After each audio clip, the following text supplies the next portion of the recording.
Good morning students. So మనం last క్లాస్లో ఫిజిక్స్లో మనం ఏం చూసారంటే స్థితి గురించి అండ్ స్థానం గురించి అండ్ చలించేటువంటి వస్తువుల గురించి నేర్చుకున్నాం. ఓకేనా? సో మన ఇక్కడ ఒక వస్తువు నిశ్చల స్థితిలో ఉంది, లేకుంటే చలిస్తుందని మన భౌతిక శాస్త్రం పరంగా ఏ విధంగా చెప్పొచ్చారంటే దాని స్థానంలో మార్పు కలగాలి, పరిసరాల దృష్టి కూడా మార్పు కలగాలి. అంటే పరిసరాల దృష్టి చూసినా అండ్ ఇంకా స్థానంలో చూసినా కూడా దాని మార్పు వచ్చినట్టయితే, మార్పు రాకపోతే అది నిశ్చల స్థితిలో ఉన్నట్టు. ఓకేనా? అంటే కాలం దృష్టి చూసినా పరిసరాల దృష్టి చూసినా ఆ వస్తువు అనేది స్థానంలో మార్పు కలగకపోయినట్లయితే అది నిశ్చల స్థితిలో ఉందని భౌతిక శాస్త్రపరంగా చెప్పవచ్చు. ఒక వస్తువు చలనంలో ఉన్నట్టు చెప్పవచ్చు, దాని స్థానంలో మార్పు కలిగినట్లయితే పరిసరాలు కూడా మారినట్లయితే అప్పుడు అది ఎట్లున్నట్టు చలనంలో ఉన్నట్టు. ఓకేనా? చలిస్తున్నట్టు వస్తువు. అంటే ఈ నిశ్చల స్థితి అండ్ చలనం కూడా రెండు కూడా సాపేక్ష పదాలు కూడా నేర్చుకుంటాం, ఒకదానిపైన ఒకటి ఆధారపడుతుంది. ఓకేనా? అలాగే మనం స్థానభ్రంశం అంటే ఏంటిది కూడా నేర్చుకున్నాం. ఓకేనా? స్థానభ్రంశం అంటే ఏంటి అండ్ వేగం అంటే ఏంటిది, ఓకేనా, త్వరణం అంటే కూడా నేర్చుకోవడం జరిగింది. ఓకేనా? అంటే స్థానభ్రంశం అంటే ఏంటిది అంటే ఏమైనా రెండు బిందువుల మధ్య ఉన్నటువంటి స్వల్ప దూరమే మనం స్థానభ్రంశం చెప్పుకోవాలి. ఓకేనా? అంటే స్థానభ్రంశాన్ని మన సెంటీమీటర్లో లేకపోతే మీటర్లో కొలుసుకుంటాం. సో ఇక్కడ వేగం అంటే ఏంటి సార్? స్థానభ్రంశంలో వచ్చేటువంటి మార్పుని వేగం అని పిలుస్తాం. స్థానభ్రంశంలో వచ్చేటువంటి మార్పు ఎట్లా వస్తుంది సార్? స్థానభ్రంశంలో దేని ద్వారా మార్పు వచ్చిందని చెప్తాం? కాలం దృష్ట్యా. అంటే కాలం దృష్ట్యా అది ఇంకా మారినట్లయితే, దాని యొక్క స్థానం మారినట్లయితే అప్పుడు దానికి ఆ వస్తువుకి వేగం ఉందని చెప్తున్నాం. అంటే స్థానభ్రంశము బై కాలం, స్థానభ్రంశము బై కాలాన్ని మనం ఏదైనా నిర్వచిస్తున్నాం? వేగం అని చెప్తున్నాం. ఓకేనా? అంటే వేగం ఈజ్ ఈక్వల్ టు స్థానభ్రంశము బై కాలం. ఓకే.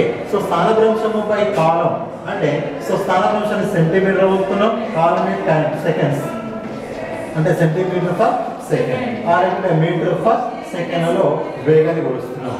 అంటే ఈ వస్తువుకు వేగం ఎప్పుడు వస్తుంది అంటే కాలం దృష్ట్యా స్థానంలో మార్పు వచ్చినట్టయితే ప్రతి వస్తువుకి ఏమొస్తుంది? వేగం వస్తుంది. ఓకేనా? ఈ వేగంలో కూడా మార్పు వస్తే దాన్ని త్వరణంగా పిలుస్తాం. అంటే ప్రతి వస్తువుకు వేగం సమానంగా ఉండాలన్న రూల్ లేదు. ఓకేనా? అంటే వేగంలో కూడా మార్పు రావచ్చు. అంటే వేగంలో కూడా మార్పు వస్తే దాన్ని ఏమని పిలుస్తాం? మనం త్వరణం అని పిలుస్తాం.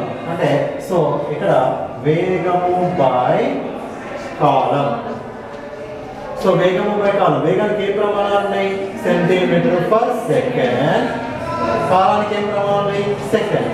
Up to centimetre second square రాసుకుంటాం, లేదా మీటర్ పర్ సెకండ్ స్క్వేర్ రాసుకుంటాం. ఓకేనా? Centimetre per second square or metre per second square. సగటు వేగం అంటే ఏంటిది? ఇంకొక పదం, కొత్త పదం.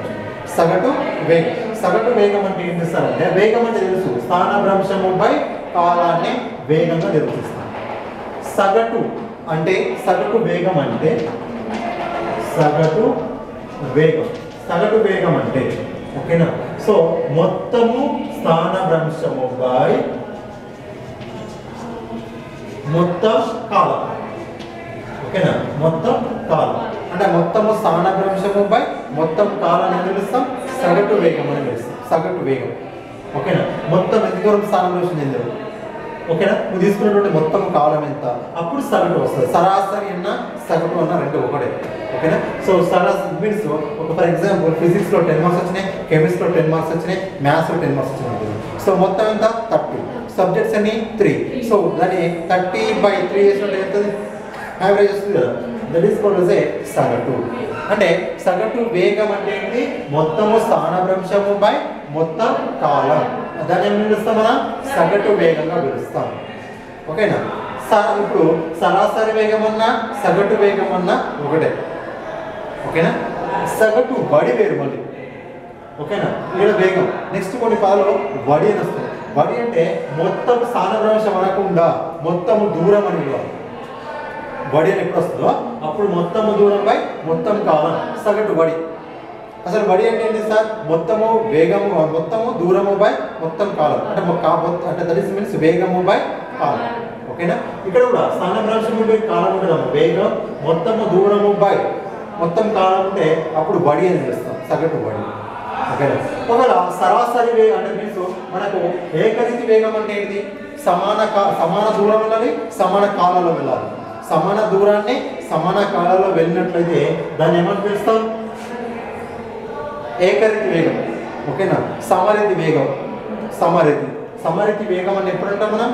సమాన దూరం పోవాలి, సమాన కాలంలో పోవాలి, అప్పుడు సమరీతి వేగం అని పిలుస్తాం. ఇవన్నీ కూడా ఫండమెంటల్స్.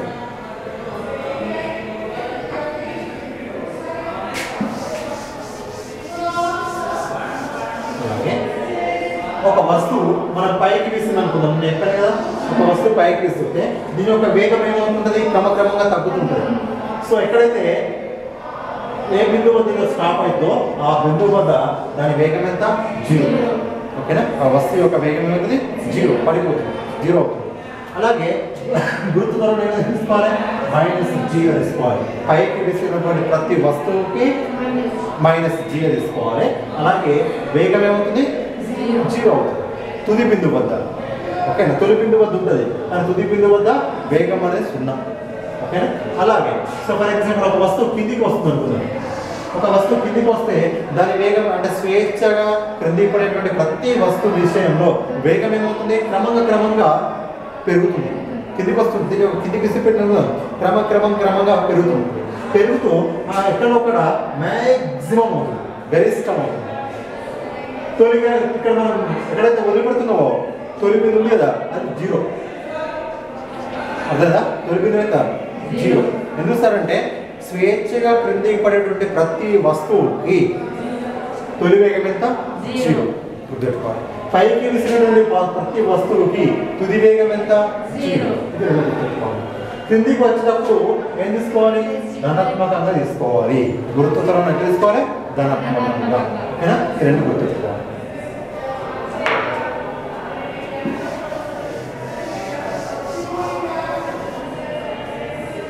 సో మనం ఫిజిక్స్లో వేగాన్ని V తోటి, త్వరణాన్ని A తోటి, ఓకేనా, గుర్తు త్వరణాన్ని G అక్షరంతో, టైం T తోటి, తొలి వేగాన్ని U or V0 ఎట్లా చూపిస్తారు?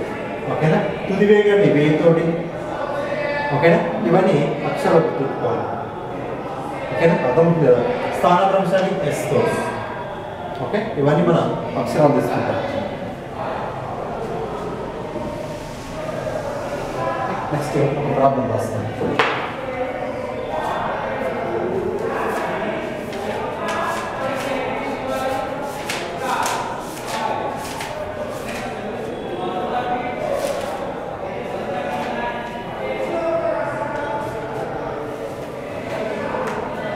ఒక వాహనం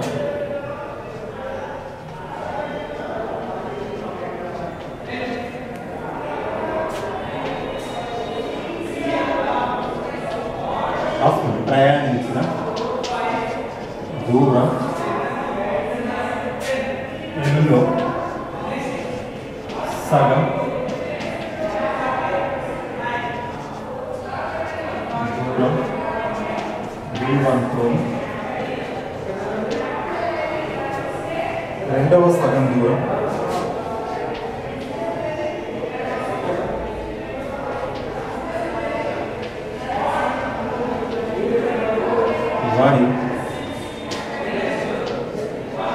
V2తో ప్రయాణించింది.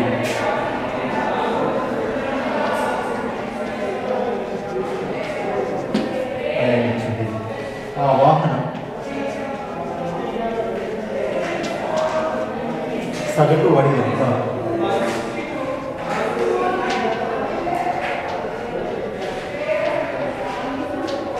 సగటు వడి ఎంత?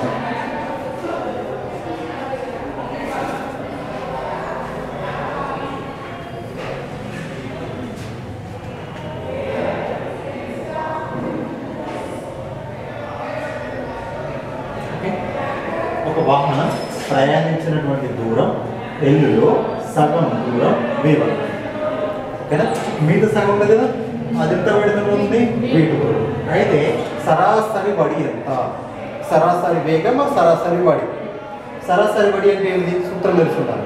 మొత్తము దూరముగా మొత్తం కాలం. మొత్తం దూరం రావాలి, మొత్తం కాలం కావాలి. సో ఫస్ట్ మొత్తము కాలం చూద్దాం. ఓకేనా? మొత్తము కాలం కావాలి అంటే 2 కాలం రావాలి. ఒకటి v1 వేగంతో పోతుడు, ఇంకొకటి v2 వేగంతో పోతుడు. ఓకేనా?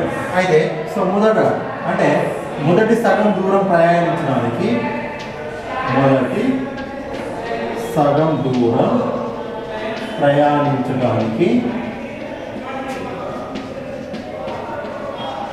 పట్టిన కాలం t1 is equal to, ఓకేనా? వేగం is equal to దూరముపై కాలం, గుర్తుపెట్టుకోవాలి.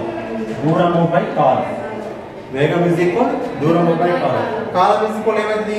ఇది పోయింది అనుకుందాం, ఇది వస్తుంది అంటే స్థాన భ్రంశము బై ఏమొస్తుంది? టైం కదా, వేగం వస్తుంది. ఓకేనా? అర్థమైందా? v is equal s by t. ఈ t ఇటు వచ్చిననుకో v ఇటు వస్తుంది. అప్పుడు t is equal to s by v. s అంటే ఏంటిది? మొత్తం స్థాన భ్రంశం బై వేగం రావాలి. అయితే ఇప్పుడు ఇక్కడ మన కాలం కావాలి కదా, t1 కావాలి కదా. సో t1 కొరకు ఏం చేస్తున్నాం? స్థాన భ్రంశం ఉంది. స్థాన భ్రంశం అంటే సగటు, అంటే ఇక్కడ ఏంటిది? ఒక వాహనం ప్రయాణించిన దూరం ఎల్లో సగం. ఎల్లో సగం అంటే ఎంత? l/2 కదా, సగం దూరం వచ్చేసి దూరం, ఇది దూరం. ఓకే, బై వేగం ఎంత? v1 కదా, v1 వేగంతో పోతుంది. ఓకేనా? సో దీన్ని ఏం రాసుకోవచ్చు? l/2v1 రాసుకోవచ్చు. l/2v1 ఎందుకంటే v1 పైకి పోతుంది. Okay, so for example x/y by z అనుకున్నాం. సో x/y z వస్తుంది. ఓకే, ఇట్లా. నెక్స్ట్ ఇప్పుడు రెండోది అంటే రెండవ సగం దూరం ప్రయాణించడానికి పట్టిన కాలం t2 is equal. ఇప్పుడు ఎంత? ఇంకా సగం దూరం ఎంత? t2 is equal. సూత్రం ఏంటిది? దూరము బై వేగం. దూరం ఎంత? మిగతా సగం దూరం హాఫ్ l/2. వేగం ఎంత? సెకండ్ వేగం ఎంత? v2 ఎంత ఉంటుంది? మిగతా సగం. ఓకేనా? దూరం ఎంత? ఫస్ట్ సగం దూరం l/2, సెకండ్ సగం దూరం l/2. ఓకే, ఫస్ట్ వేగం v1, సెకండ్ వేగం ఎంత? v2. సో ఈ సూత్రం రాసుకోవచ్చు l/2v1 సమీకరణం 2. ఓకేనా? ఇప్పుడు మొత్తం కావాలి, మొత్తం ప్రయాణించినటువంటి దూరం, మొత్తం ప్రయాణించిన దూరం. ఓకే, మొత్తం ప్రయాణించిన దూరం ఎంత? l/2 ప్లస్ l/2 కదా, l/2 plus l/2 2l/2 that is l. Okay, మొత్తం ప్రయాణించిన దూరం వచ్చింది. ఇప్పుడు మొత్తం కాలం కావాలి కదా, మొత్తం కాలం అంటే t is equal to t1 plus t2. t1 ఎంత వచ్చింది మనకు? l/2v1 plus l/2v2. ఈ రెండు ఇక్కడ కామన్ ఏం చేయొచ్చు? l/2 కామన్ చేయొచ్చు. మిగతా ఏమొచ్చింది? 1/v1 ప్లస్ 1/v2 రాసుకోవచ్చు కదా. ఓకేనా? ఈ రెండు కాస్త చేసి అనుకుందాం, ఏమొస్తుంది? l/2 into v1 plus v2/v1 into v2 కాస్త చేసుకోండి. యాక్చువల్ v2 ప్లస్ v1 ఉంటుంది, కానీ v1 ప్లస్ v2 రాసుకున్నా v2 ప్లస్ v1 రాసుకున్నా సేమ్. ఓకే, ఇది ఎప్పుడు మొత్తం కాలం వచ్చింది, మొత్తం దూరం వచ్చింది. ఇప్పుడు సూత్రంలో సబ్స్టిట్యూట్ చేయాలి. ఏంటిది? సగటు వాడి. ఓకే, సగటు వాడి. దేర్ఫోర్ సగటు వాడి ఇజ్ ఈక్వల్ మొత్తం ప్రయాణించిన దూరం ఎంత? l. రాయాలి ఇక్కడ, మొత్తం ప్రయాణించిన దూరం బై మొత్తం పట్టిన కాలం l. మొత్తం ప్రయాణించింది కాలం ఎంత? l/2 into v1 plus v2 by v1 into v2. Okay, l cancel. So remaining equation ఇది పై పోయింది అనుకున్నాం, 2v1 V2 by V1 plus V2. ఓకేనా? ఇదే సగటు వాడి. ఓకేనా? రెండో ప్రాబ్లం. ఒకడు తిన్నని రోడ్డు వెంట తన ఇంటి నుంచి 2.5 కిలోమీటర్ల దూరాన ఉన్న మార్కెట్కు 5 km/h గంటకు 5 కిలోమీటర్ల బడితోటి ఆరు వేగంతో నడిచాడు. ఎక్కడి నుంచి ఎక్కడికి పోయిండు? ఇంటి నుంచి మార్కెట్. ఎంత దూరం ఉంది ఇంటి నుంచి మార్కెట్కు? 2.5 కిలోమీటర్ల దూరం. ఎంత స్పీడ్తో పోతాడు? 5 km/h స్పీడ్తో పోతాడు. మార్కెట్ మూసి ఉండడం గమనించి అక్కడ ఎంటర్ పోయాక మార్కెట్ మూసింది, వెంటనే వెనుదిరిగి ఇంటికి 7.5 km/h వేగంతో చేరాడు. అయితే అతని యొక్క సగటు పరిమాణం ఎంత, సగటు వడి ఎంత అన్నది చూద్దాం. సగటు పరిమాణం ఎంత, సగటు వడి ఎంత. సో సగటు పరిమాణం అంటే ఏంటిది? మొత్తము స్థానభ్రంశము బై మొత్తం కాలం. సగటు వడి అంటే ఏంటి? మొత్తము దూరము బై మొత్తం కాలం. రెండు తెలుసుకుందాం. అయితే సో ఇప్పుడు మొత్తము స్థానభ్రంశం అనుకోవాలి, మనం మొత్తం కాలం అనుకోవాలి. ఓకే, ఫస్ట్ కాలం అనుకోవాలి. మొత్తం కాలం కావాలంటే ఫస్ట్ రెండు రకాల కాలాలు అనుకోవాలి. ఇప్పుడు ఏంటి? ఇంటి నుంచి మార్కెట్ పోవడానికి పట్టినటువంటి కాలం T1 ఈజ్ ఈక్వల్. ఎందుకు సార్ అంటే మనకు సూత్రం తెలిసి ఉండాలి. వేగం ఈజ్ ఈక్వల్ ఏంటిది? దూరము by column. Column is equal ఏంటిది? దూరము బై వేగం. దూరం ఎంత? ఈ 2.5 కిలోమీటర్స్. ఎంత వేగంతో పోతాడు? 5. ఈ రెండింటిని కూడా కొట్టేస్తే 2.5 × 2 = 5 అంటే 1/2 అవర్, ఒక అర్ధగంట. దట్ ఈస్ ఈక్వల్ 30 నిమిషాలు టైం పట్టేది. ఓకే, ఇప్పుడు రెండవది వెంటనే క్లోజ్ చేసింది కదా. ఇప్పుడు మార్కెట్ నుంచి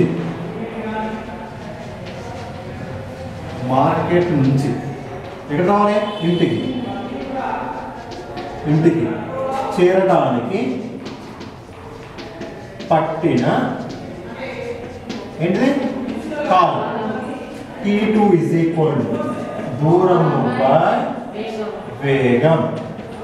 దూరం ఎంత? మార్కెట్ నుంచి ఇంటికి ఎంత ఉంటుందో అది వేగం 2.5. సేమ్ దూరం 2.5 కిలోమీటర్. వేగం ఎంత? 7.5 km/h. సో 2.5 25 కాబట్టి 1/3 అవర్. 1/3 అవర్ ఎన్ని నిమిషాలు? 20 నిమిషాలు. 1/3 అవర్ ఎందుకు సార్ అంటే ఒక అవర్కి 60 3 వేస్తాం అనుకుందాం, 20 నిమిషాలు. ఓకేనా? ఇప్పుడు మొత్తం కాలం ఎంత వచ్చినాయి? మొత్తం కాలం T is equal T1 plus T2. 30 నిమిషాలు ప్లస్ 20 నిమిషాలు. మొత్తం ఎంత? 50 నిమిషాల టైం పట్టింది. ఓకేనా? ఇప్పుడు ఫస్ట్ పరిమాణం అనుకుందాం. దేని? సగటు వేగ పరిమాణం. సగటు వేగ పరిమాణం ఈజ్ ఈక్వల్ ఏం రాయాలి? మొత్తము స్థానభ్రంశము బై మొత్తం కాలం. మొత్తము స్థానభ్రంశము బై మొత్తం కాలం. మొత్తం స్థానభ్రంశం ఎంత?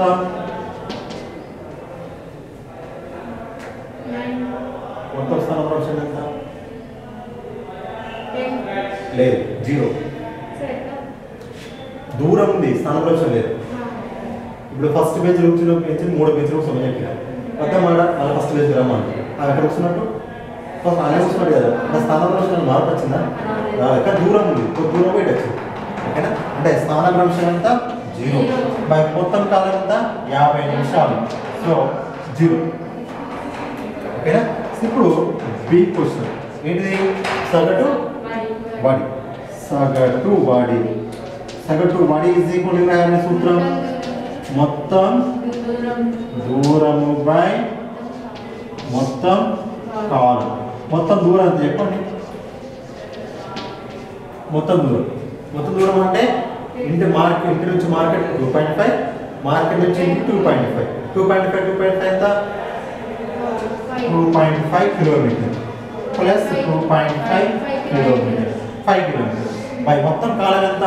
50 నిమిషాలు. 50 నిమిషాలు. ఇప్పుడు మొత్తం ఎంత? 5 కిలోమీటర్ బై 50 నిమిషాలు. ఇక్కడ కొట్టేయచ్చా? కొట్టే రాదు. ఎందుకంటే పైన కిలోమీటర్ ఉంది, కింద నిమిషాలు అవర్లు మార్చుకోవాలి, గంటలు మార్చుకోవాలి. అంటే ఒక గంటకి 60 నిమిషాలు. ఒక గంటకి ఎంత? 60 నిమిషాలు. 50 నిమిషాలు ఎన్ని గంటలు? ఒక గంటకు 60 నిమిషాలు. 50 నిమిషాలు ఎన్ని గంటలు? ఓకేనా? అప్పుడు అడ్డగోళం చేయాలి. 50 × 1 50/60. 0 0 క్యాన్సిల్ 5/6. 50 నిమిషాలు అంటే ఎంత? 5/6 అవర్స్. అంటే 5/6. సో 5 క్యాన్సిల్ 6/5 పోతే 6 km/h. ఇది సగటు వాడి. ఓకేనా? సో మొత్తం రాసుకోండి. Okay, thank you students.